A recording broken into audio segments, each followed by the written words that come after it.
사무엘상 17장 28절에서 40절까지 저와 여러분이 한 절씩 교독하시겠습니다. 제가 먼저 28절 봉독합니다. 큰 형 엘리압이 다윗이 사람들에게 하는 말을 들은지라. 그가 다윗에게 노를 바라여 이르되 내가 어찌하여 이리로 내려왔느냐?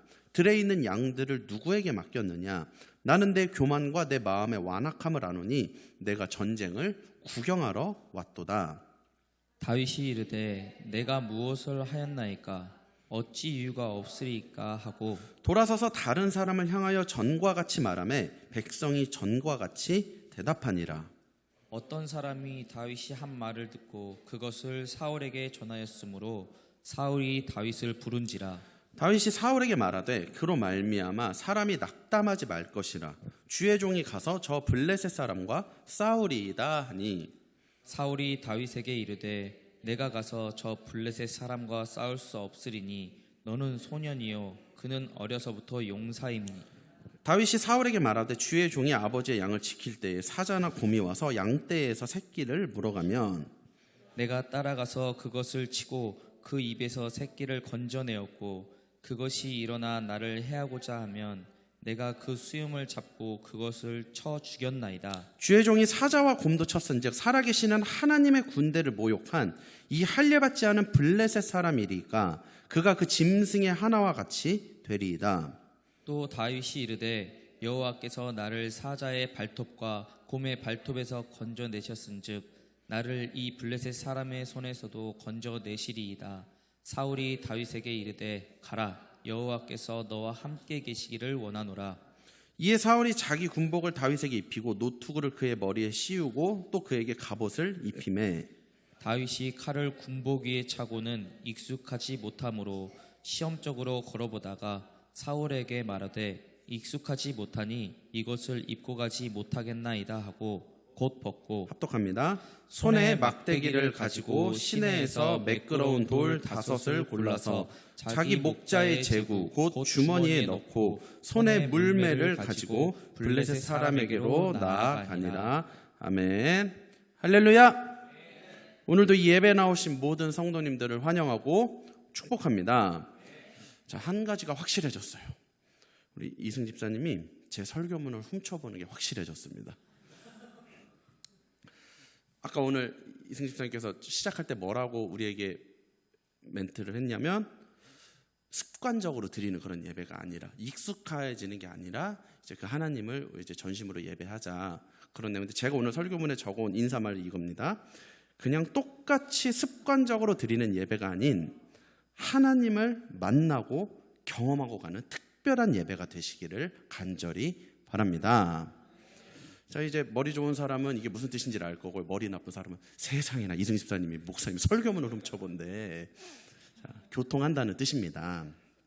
자, 오늘 본문은 다윗의 큰 형 엘리압이 이제 다윗에게 화를 내면서 본문이 시작돼요. 28절에 보면 큰 형 엘리압이 다윗이 사람들에게 하는 말을 들은지라 그가 다윗에게 노를 바라여 이르되 내가 어찌하여 이리로 내려왔느냐? 들에 있는 양들을 누구에게 맡겼느냐? 나는 내 교만과 내 마음의 완악함을 아노니 내가 전쟁을 구경하러 왔도다. 자, 이 엘리압이 지금 다윗이 사람들하고 이야기하는 거를 들어요. 자, 그게 무슨 내용이냐면 앞에 25절에 이런 내용이 있어요. 사울 왕이 골리앗을 죽이는 자에게는 이 세 가지의 포상을 하겠다. 첫째로 많은 재물을 줄 것이고 둘째로 왕의 딸과 결혼을 하게 줄 것이고 세 번째로는 그 온 집이 세금을 면제받을 거다. 자, 요 세 가지의 포상을 약속했는데요. 지금 그 포상에 관한 이야기를 다윗이 사람들과 나누고 있어요. 자, 그런데 그런 다윗을 보고 이 큰 형 엘리압이 한 소리 하는 겁니다. 너 지금 뭐 하고 있는 거냐? 너 양들은 누구에게 맡기고 왔냐? 너는 참 마음이 교만하고 완악하다. 네가 전쟁에 온 이유를 알겠다. 너는 지금 전쟁을 구경하러 왔다. 자, 지금 이 엘리압이 하고 있는 말 중에 맞는 말은 단 하나도 없습니다. 우선 다윗은 전쟁 구경하러 온 것이 아니라 아버지 이새의 심부름을 온 것이죠. 형들에게 먹을 것을 갖다 주라는. 거기다가 너 양은 어떻게 하고 있냐? 자, 20절에 보면 다윗이 아침에 일찍이 일어나서 양 지키는 자에게 맡기고 자기 일에 펑크가 나지 않도록 빈틈없이 처리를 하고 지금 아버지의 심부름차 왔습니다. 그러니까 지금 이런 걸 보면 엘리압을 왜 하나님께서 이스라엘 왕으로 세우지 못하는지가 보이죠. 자, 그러니까 29절에 다윗이 이르되 내가 무엇을 하였나이까 어찌 이유가 없으리까 하고, 어찌 이유가 없겠습니까? 내가 이러는 것은 다 이유가 있습니다 하면서 우리 30절 말씀 함께 읽어보겠습니다. 시작. 돌아서서 다른 사람을 향하여 전과 같이 말하매 백성이 전과 같이 대답하니라. 자, 이 30절 내용이 사실 다윗이 좀 약간 이상한 행동을 하기는 해요. 그런데 자, 이게 무슨 말이냐면 이제 다윗이 한 사람을 붙잡고 이렇게 물어보는 거예요. 저 할 리 없는 자를 무찌르면 뭐 준대요? 물어봐요. 그럼 그 사람이 대답하죠. 재물도 주고 왕의 사위가 되고 세금도 면제하고. 아, 그렇구나. 근데 돌아서서 또 다른 사람한테 저 골리앗 이기면 뭐 준대요? 그럼 이제 똑같은 대답이 오겠죠. 아, 그렇구나 하고 또 이 사람한테 가서 똑같은 질문을 해요. 똑같은 대답을 듣습니다. 이 행동을 계속 반복하는 거예요 지금. 자, 왜 다윗은 지금 이 알 수 없는 행동을 반복하느냐? 하나님께서 다윗에게 주신 지혜인데요. 뭐냐면 다윗의 이 반복적인 행동으로 인해서 소문이 삽시간에 퍼집니다. 어떤 사람이 자기가 골리앗을 이기고 그 포상을 받겠다고 한다네. 자, 이러면서 이 소문이 타고 타서 누구에게까지 들어가느냐? 31절에 어떤 사람이 다윗이 한 말을 듣고 그것을 사울에게 전하였으므로 사울이 다윗을 부른지라. 이 다윗의 이 소문이 사울에게까지 도착을 하고 사울이 그 다윗을 부르게 되죠. 왕 앞에 아무나 설 수 있는 것 아닙니다. 특히나 전시 중에는 더 위험하기 때문에 절대로 다윗이 사울 왕 앞까지 갈 수가 없어요. 그런데 하나님께서 주신 지혜로 다윗은 기지를 발휘해서 이 사울 왕 앞까지 손쉽게 서게 돼요. 점점 이제 골리앗과의 대결이 다가옵니다. 32절에 다윗이 사울에게 말하되 그로 말미암아 사람이 낙담하지 말 것이라 주의 종이 가서 저 블레셋 사람과 싸우리이다. 아니, 이제 다윗은 사울에게 정식으로 골리앗과 싸우게 해달라고 요청을 해요. 그러나 사울의 반응이 33절에 사울이 다윗에게 이르되 내가 가서 저 블레셋 사람과 싸울 수 없으리니 너는 소년이요 그는 어려서부터 용사임이라. 그러니까 다윗의 이 용기는 사울이 가상하게 여기지만 만류합니다. 사실 어떤 왕이라도 지금 이런 상황에서는 반대하는 게 맞죠. 10대의 어린 소년이 저 거인 골리앗과 싸우겠다고 하니까요. 장난이 아니죠. 나라의 운명이 걸린 전투입니다. 그걸 통해 나라의 승패를 가르는 거니까요. 그런데 이제 다윗은 포기하지 않고 사울을 다시 한번 설득합니다. 34절에 다윗이 사울에게 말하되 주의 종이 아버지의 양을 지킬 때에 사자나 곰이 와서 양 떼에서 새끼를 물어가면 35절에 내가 따라가서 그것을 치고 그 입에서 새끼를 건져내었고 그것이 일어나 나를 해하고자 하면 내가 그 수염을 잡고 그것을 쳐 죽였나이다. 이제 양치던 시절에 자기가 어떤 방식으로 양을 보호했는지를 이야기해요. 양을 지킬 때 이 사자와 곰이 와서 양을 물어가면 이제 자신이 쫓아가서 그 양을 구하고 사자와 곰을 때려 죽였다는 것입니다. 자, 그러면서 우리 36절 말씀 우리 함께 읽어보겠습니다. 시작. 주의 종이 사자와 곰도 쳤은즉 살아계시는 하나님의 군대를 모욕한 이 할례받지 않은 블레셋 사람이리이까 그가 그 짐승의 하나와 같이 되리이다. 자, 여기 보면 내가 사자와 곰도 쳤는데 이 골리앗이라고 내가 못 이기겠습니까? 자, 그런데요, 이 사자와 곰이 일반적인 한 사람은 이길 수 있을지 모르지만 거인 골리앗이 훨씬 더 강합니다. 지금 다윗의 말은요, 논리가 맞지 않아요. 그러니까 예를 들면은 이런 거예요. 내가 골리앗도 이겼는데 사자와 곰이 문제겠습니까? 이 말은 논리가 되죠.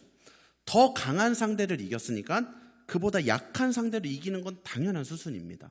그런데 지금 다윗은 더 약한 상대를 잡아놓고 더 강한 상대도 내가 이길 수 있습니다. 이거는 말의 논리가 맞지 않아요. 그런데 다윗의 이 논리를 가능하게 하는 두 가지 사실이 있어요. 첫째는 먼저 우리가 좀 전에 읽은 이 36절을 원문 어순에 따라 다시 번역해 보면 이렇습니다. 주의 종이 사자와 곰도 쳤은즉 이 할례받지 않은 블레셋 사람도 그 짐승의 하나처럼 될 것입니다. 왜냐하면 그가 살아계시는 하나님의 군대를 모욕했기 때문입니다. 자, 이 원문의 어순이 우리에게 조금 더 다가옵니다. 이 원문뿐만 아니라 대부분의 영어 번역본이 다 이렇게 번역을 했어요. 왜 이제 우리말 성경만 이렇게 모호하게 했는지를 모르겠는데요. 사자와 곰을 이긴 내가 골리앗도 이길 수 있습니다. 그 이유가 있는데 바로 그가 생생하게 살아서 역사하시는 하나님을 마치 죽은 하나님처럼 여겼기 때문입니다. 그가 하나님을 대적하고 있기 때문에 내가 그를 이길 수밖에 없습니다. 이게 바로 다윗이 맞지 않았던 이 논리의 퍼즐 조각이 맞춰지기 시작해요. 그러면서 하나 더 있습니다. 37절 말씀 함께 읽어보겠습니다. 시작. 또 다윗이 이르되 여호와께서 나를 사자의 발톱과 곰의 발톱에서 건져내셨은즉 나를 이 블레셋 사람의 손에서도 건져내시리이다. 사울이 다윗에게 이르되 가라, 여호와께서 너와 함께 계시기를 원하노라. 자, 다윗 이야기입니다. 나를 사자의 발톱과 곰의 발톱에서 건져내신 분이 누구냐면 여호와 하나님이십니다. 자, 근데 이 부분도요, 우리말 성경보다는 영어 성경으로 이해하는 게 조금 더 와닿아요. 이렇습니다. 사자의 발톱과 곰의 발톱에서 나를 건지신 그 여호와께서 나를 골리앗에게서도 건지실 것입니다. 사자와, 이제 정리해 볼게요. 지금까지 한 말들을. 자, 그럼 사자와 곰으로부터 나를 건지셨던 여호와, 그런데 저 할례받지 않은 자가 대적하고 있는 그 여호와께서 나를 골리앗으로부터도 건지실 수밖에 없습니다. 자, 이제 다윗의 논리가 들어맞게 됩니다. 전혀 맞지 않았던 이 논리에 여호와 하나님께서 들어가니까 완벽한 논리가 돼요. 내가 사자와 곰을 이겼으니까 골리앗을 이길 수 있습니다. 이 맞지 않은 논리에 여호와 하나님이 포함되니까 사자와 곰으로부터 나를 건지셨던 여호와께서 반드시 나를 건지실 겁니다. 누구로부터? 여호와를 대적하는 저 골리앗으로부터. 자, 그럼 여기서 사자와 곰으로부터 건진받은 것은 뭐를 의미하냐면 이전에 내가 경험했던 하나님이에요. 이전에 내가 경험했던 여호와 하나님의 일하심입니다. 지금 이 예배를 드리시는 분들 중에 이 사자와 곰으로부터 나를 건지시는 그 하나님을 경험해보지 못한 사람은 아무도 없을 거예요. 우리 모두가 큰 일이든 작은 일이든 이전에 분명 하나님께서 나를 건지시는 사건을 다들 경험한 자들이에요. 그런데 골리앗은 그동안 내가 경험했던 사건보다 더 큰 사건을 의미합니다. 이 사자 곰과는 비교할 수 없는 큰 대적, 더 꽉 막힌 상황을 의미해요. 자, 이때 우리 이성의 범위에서는요, 이성의 논리로 보면 그 골리앗 이길 수 없습니다. 우리 이성과 논리 안에서는 내가 골리앗을 이겨봤으면 사자와 곰을 이길 수 있는데 사자와 곰을 이겨본 경험으로는 골리앗을 이길 수 없어요. 이게 사실은 맞아요. 합리적이고 논리적입니다. 자, 돈으로 비유해 볼게요. 진짜 돈 문제를 이야기하는 게 아니라 수치를 표현할 수 있는 가장 좋은 수단이 돈이니까요. 예를 들어서 내가 100만 원이 모자라요. 그런데 하나님께서 100만 원을 채워주시는 경험을 합니다. 그러면은 내가 나중에 50만 원이 모자란 상황이 왔을 때 우리는 하나님을 믿어요. 과거에 100만 원 채워주시는 하나님을 경험했으니까 50만 원을 채워주실 하나님을 신뢰합니다. 자, 지금 돈 얘기하는 거 아니라고 했어요. 우리가 만나는 장애물을 제가 돈으로 비유하는 거예요. 그런데 100만 원을 채워주시는 경험을 했어요. 근데 나중에 1000만 원이 모자란 상황이 오면은 그 돈은 왠지 채워주시지 않을 것 같다는 생각이 들어요. 왠지 그 돈은 내가 구해와야만 할 것 같은, 왠지 그 문제는 내가 해결해야만 할 것 같은 생각이 든다는 거예요.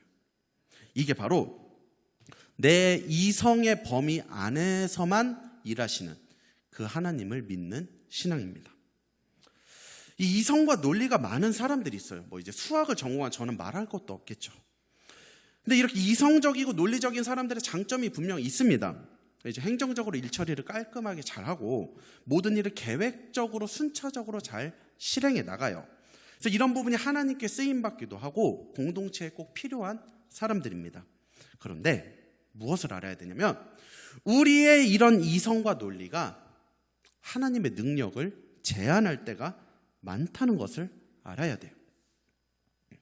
사자와 곰은 이기는데 골리앗은 이기지 못하는 하나님으로 능력을 제한해버린다는 거예요. 50만 원, 100만 원은 채워주시는데 1000만 원은 채워주시지 못하는 하나님으로 만들어버려요. 뭐가요? 내 이성과 논리가. 오늘 이 예배 가운데 우리의 이 모든 이성과 논리가 깨지기를 간절히 소망합니다. 그때 그것이 깨질 때 오늘 본문에서 다윗이 한 이 신앙 고백이 나올 수 있는 거예요. 사자와 곰으로부터 나를 건지신 여호와께서는 그보다 훨씬 강한 저 골리앗으로부터도 나를 건지실 것입니다. 여러분, 신앙 고백은 뭐냐면 말씀의 검 앞에 우리 이성과 논리가 깨지는 게 신앙 고백이에요. 이거 깨지지 않고 하는 고백은 다 가짜입니다. 내 이성과 논리가 쓰임받을 부분은 쓰임받되 적어도 살아계신 하나님의 말씀 앞에서는 그 모든 것이 철저히 깨지고 내려놓아져야 돼요. 50만 원, 100만 원을 채워주신 하나님께서는 1000만 원도 채워주실 수 있는 분입니다. 그동안 내게 작은 일로 일해주셨던 그 하나님께서는요, 그보다 더 크신 일도 해결해 주실 수 있는 분입니다. 이게 바로 우리 이성 바깥에서 일하시는 그 하나님을 믿는 신앙이에요. 물론 여기에는 한 가지 조건이 들어가요. 이 조건이 없으면 이건 그냥 맹신이고 기복신앙이 돼버립니다. 한 가지 조건, 뭐냐면 오늘 본문에도 나왔는데 내가 만난 그 골리앗이 하나님을 대적한다면, 이 조건이 들어가야 돼요. 다윗은 아무 일에나 이 신앙 고백을 한 게 아니에요. 자기가 소원하는 거, 원하는 걸 이루는데 이 고백을 사용하지 않았어요.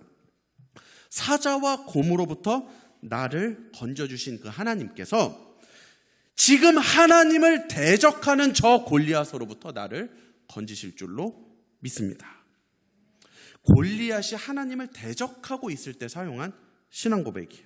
지금 내가 만난 문제가, 내가 만난 상황이 복음을 대적하는 거라면, 그것이 하나님 나라를 세우는데 방해되는 요소라면, 그것이 아무리 큰 골리앗이어도 이전에 내가 경험했던 그 하나님께서 모든 문제를 해결해 주실 줄로 믿습니다. 이게 진짜 신앙 고백이 되는 것이에요.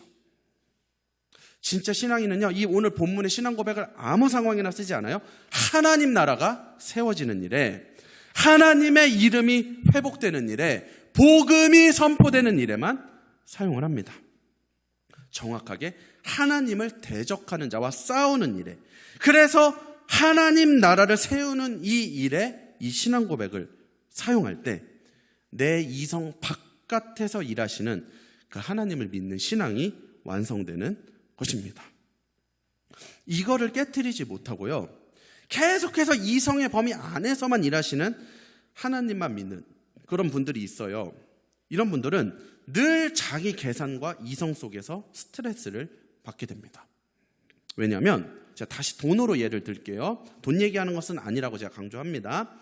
자, 각자 자기 상황에 대입해야 돼요. 자, 10만 원, 20만 원을 채워주시는 하나님을 경험했을 때 이 이성의 바깥에서도 일하시는 하나님을 믿는 사람들은요, 1000만 원도 채워주실 것을 믿어요. 그리고 걱정을 안 해요. 그래서 이런 사람들은 진짜 속 편하게 살거든요. 그런데 자기 계산과 이성을 내려놓지 못하는 사람들은 아무리 10만 원, 20만 원 채워주시는 하나님을 수도 없이 경험해도 100만 원을 채워주실 하나님을 믿지 못합니다. 1000만 원을 채워주실 하나님은 더더욱 믿지 못하고 또 계산하고 또 스트레스 받고 또 고민합니다. 자, 이번에는 돈 얘기가 맞는데요. 자, 저와 아내는 부교육자 시절에 10만 원, 20만 원 채워주시는 하나님을 정말 수차례 경험했습니다. 그런 하나님을 계속 경험하다 보니까 개척을 해서도 채워주실 하나님을 신뢰하게 되더라고요. 물론 한 가지 조건이 필요하다고 했죠.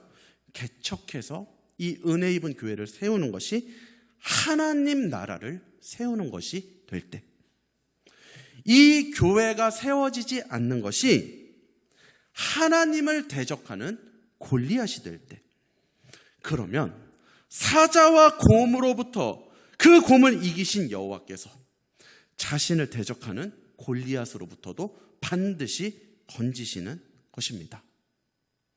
근데 진짜 10만 원, 20만 원 채워주시던 그 하나님께서 개척하고 나니까 100만 원도 200만 원도 그 이상까지도 채워주시더라고요. 그러면 이제 나중에 더 큰 역사도 보여주실 그 하나님을 신뢰할 수 있는 것입니다. 이성과 계산을 내려놓으니까 이렇게 편하고 좋을 수가 없어요. 그런데 이때 여전히 그 이성의 범위 안쪽에서만 일하시는 그 하나님만 보는 사람, 이성과 논리를 내려놓지 못하는 사람들은 그래도 불안해합니다. 똑같은 하나님의 일하심을 보고도 그 다음에 지금보다 더 큰 장애물이 올 거 미리 걱정하고 있어요. 참 안타깝죠. 이 시간 우리의 모든 이성과 논리가 깨지기를 간절히 소망합니다. 말씀 앞에 모든 이성을 내려놓기를 바랍니다. 그래서 내 이 좁은 이성과 이 좁은 틀 안에서의 하나님만 보는 것이 아니라 내 이성 바깥에서도 일하시는 그 하나님을 볼 수 있기를 소망합니다. 우리 은혜 입은 교회에 이 다윗의 신앙 고백이 넘치기를 바랍니다. 사자와 곰으로부터 우리를 건지신 여호와께서 골리앗으로부터도 우리를 건지실 줄로 믿습니다. 이전에 일하셨던 하나님께서 그분의 나라가 세워지는 일이라면 더 큰 일에도 역사하실 줄로 믿습니다. 자, 그런데요, 이 신앙 고백, 골리앗과 싸우는데 필수 조건이죠. 그런데 한 가지가 더 있어요. 오늘 설교 제목이 골리앗과 싸우는 법인데요. 그래서 첫 번째는 바로 이 신앙 고백이 준비되는 겁니다. 자, 그런데 두 번째로 그 골리앗과 싸우는 방법이 있어요. 자, 다윗은 오늘 이 신앙 고백과 동시에 골리앗과 어떤 방식으로 싸움을 준비하는지 우리 본문을 조금만 더 보겠습니다. 우리 38절에 이에 사울이 자기 군복을 다윗에게 입히고 노투구를 그의 머리에 씌우고 또 그에게 갑옷을 입히매. 사울은 다윗의 신앙 고백을 듣고 결국 골리앗과 싸우는 것을 허락해 줍니다. 그리고는 갑옷이 없는 다윗에게 자기의 갑옷을 주죠. 자, 왕의 갑옷을 입는다는 것은 이 병사의 입장에서는 어마어마한 영광일 수가 있습니다. 거기다가 그 나라에서 가장 좋은 갑옷을 입는 거죠. 자, 그런데 39절 우리 함께 읽어보겠습니다. 시작. 다윗이 칼을 군복 위에 차고는 익숙하지 못하므로 시험적으로 걸어보다가 사울에게 말하되 익숙하지 못하니 이것을 입고 가지 못하겠나이다 하고 곧 벗고. 자, 다윗은요, 이 사울의 군복이 익숙하지가 않아요. 그러니까 익숙하지 못하니까 이것으로는 내가 싸우지 못하겠다 하고 사울의 갑옷을 벗습니다.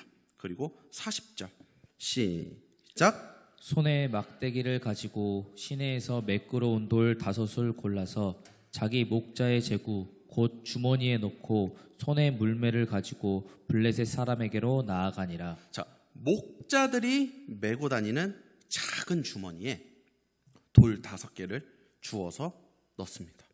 그리고 이제 골리앗에게로 갈 준비를 마쳐요. 우리가 너무도 잘 알고 있는 다윗의 물맷돌이죠.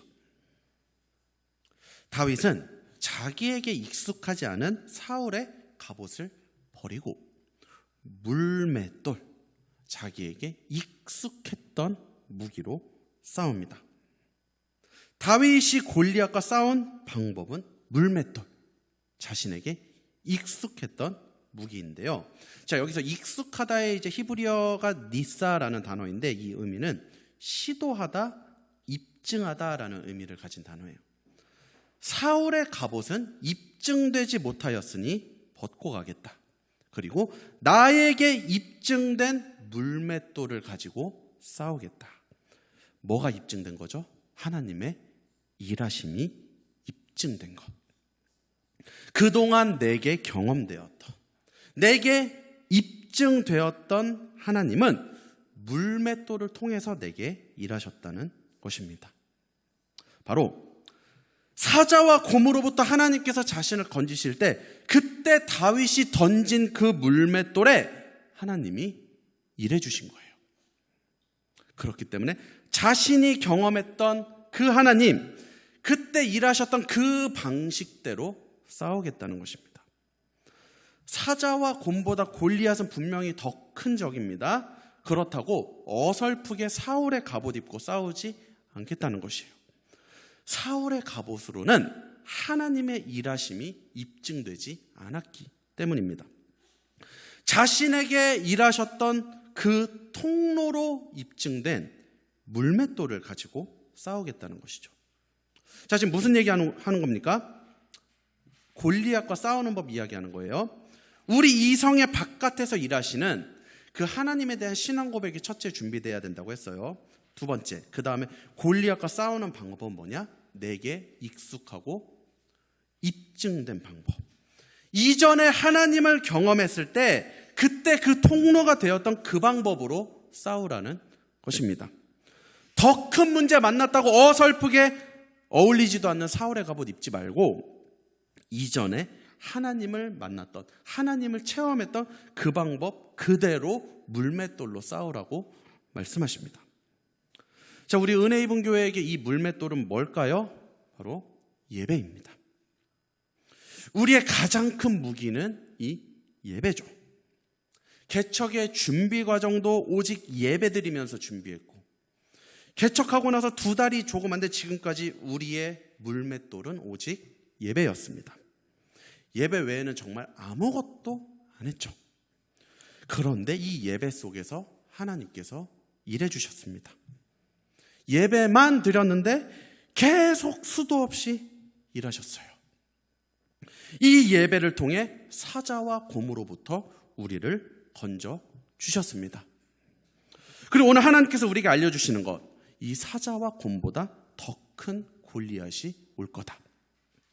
그런데 사자와 곰으로부터 너희를 건진 내가 골리앗으로부터도 너희를 건질 것이다. 그때 더 큰 골리앗을 상대할 때 어설프게 사울의 갑옷 입지 말고 너희가 하던 대로 해라. 어설프게 다른 교회 따라하지 말고 대형 교회 프로그램 따라가지 말고 지금까지 너희가 싸워온 방식 그대로 물맷돌로 싸워라. 그럼 내가 거기에 역사할 거야. 하나님의 일하심이 입증되지 않은 다른 방법, 다른 프로그램 가져오지 말고 하나님이 정확하게 일하신다고 입증된 물맷돌, 예배로 너희는 승부봐라. 예배로 싸우라고 우리에게 하나님 말씀해 주십니다. 지금까지 일해 주신 하나님께서 앞으로 더 큰 일하심도 보여주실 줄로 믿습니다. 그 일을 위해서 하나님께서는 먼저 우리에게 뭘 요구하셔요? 우리 이성 바깥에서 일하시는 그 하나님을 볼 수 있는 내 이성과 논리가 깨지는 신앙 고백이 있기를 원하십니다. 그런데 그 신앙 고백과 함께 싸우는 방법까지도 이야기해 주시죠. 사울의 갑옷 아니다. 물맷돌이다. 어설프게 입증되지도 않은 다른 것들 따라하지 말고 입증된 것, 내가 너희와 함께함이 분명히 입증된 너희에게 익숙한 것으로 싸우라고 말씀하십니다. 우리에게 찾아올 그 골리앗을 물리치는 우리에게 익숙한 물맷돌은 바로 이 예배인 줄로 믿습니다. 이 예배의 물맷돌로 앞으로 찾아오는 골리앗으로부터 우리를 건지실 그 하나님을 기대하고 바라며 전진하는 우리 모두가 되기를 간절히 바라고 축복합니다. 기도하겠습니다. 하나님 감사합니다.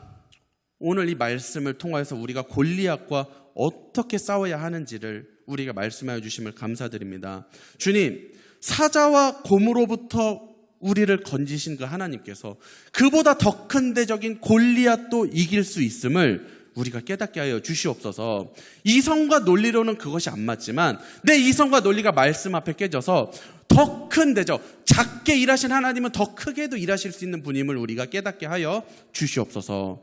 그리고 우리가 그 골리앗과 싸우는데 어설픈 사울의 갑옷을 입지 않게 하여 주시옵소서. 그게 좋아 보인다고 세상에서 가장 좋은 것이라고 해서 입증되지도 않은, 하나님이 함께 하신다고 증명되지도 않은 어설픈 다른 교회 것 따라하지 말고 우리에게 일하신다고 정확하게 입증된 물맷돌, 이 예배로 싸우게 하여 주시옵소서. 감사를 드리며 예수님의 이름으로 기도드립니다. 아멘.